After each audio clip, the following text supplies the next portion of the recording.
Juni the Immortal, Chapter 1, The Quest. Juni had always been fascinated with the stories of the ancient pharaohs and their treasures. She had spent years studying the history of Egypt, and now she was finally ready to embark on her greatest adventure yet. Juni was determined to find the lost chambers of King Tut, rumored to contain an urn that carried the DNA needed for immortality. With her map in hand and her backpack on her shoulders, she set out into the desert, determined. Chapter 2, The Desert. The desert was unforgiving, and Juni soon found herself struggling to keep up with the grueling pace. She had to conserve her water and food, and every step seemed to take her deeper into the endless expanse of sand. But Juni refused to give up. She pushed herself harder and harder, driven by her determination to find the lost chambers of King Tut. Chapter 3, A Clue. After days of walking, Juni finally stumbled upon her first clue. A crumbling pyramid rose up from the sand, and deep within its ancient walls, she found a hieroglyphic inscription that spoke of the lost chambers of King Tut. The inscription was cryptic and difficult to decipher, but Juni was undaunted. She spent hours studying the symbols, piecing together the clues that would lead her closer to her goal. Chapter 4, The Hidden Passage. Juni followed the clues deeper into the pyramid, her heart pounding with excitement.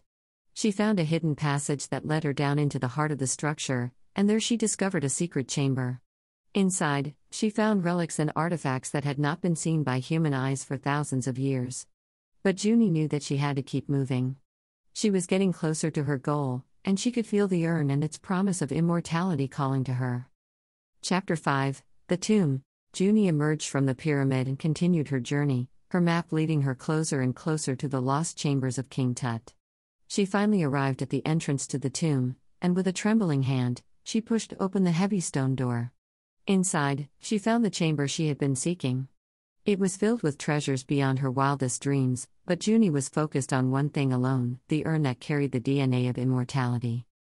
Chapter 6, The Final Challenge. Juni approached the urn, her heart racing with excitement. She's made it. She grabbed it and held it with one arm, as the floor gave way beneath her, shattering her other arm by the impact of fixtures inside the trapdoor. Falling forever, she managed to break open the urn and find bottles of a mysterious liquid. With nothing to lose, she drank from one and began to heal. The fall seemed to curve, becoming a slide into a corridor where strange noises were coming from. She then had to face off against a shadowy figure in the illusion of Anubis. In a game of wits, Juni gained the upper hand and believed it over. Chapter 7, Over? Juni's condition is unbeknownst to anyone. She returned to society, changed.